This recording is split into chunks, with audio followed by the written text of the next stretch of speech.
दिवशी सिंदखेड राजा येथील लखुजीराव जाधवांच्या घरी जिजाऊ जन्मल्या. पुढील वाघाचा छावा सुद्धा घडविला. आजची राजकीय सामाजिक परिस्थिती घडवल्या शूरशुभांना साक्षात होते त्या आई भवानी. त्यांच्या प्रापितनाथ थोर तुमचे कार्य जिजाऊ उपकार कधी ना फिरणार. चंद्र सूर्य असे पर्यंत नाव तुमचे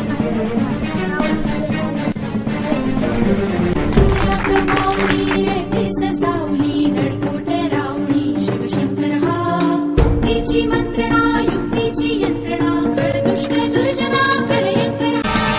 बारी बाह पर संबुरती नाह पर जो सहस बाह पर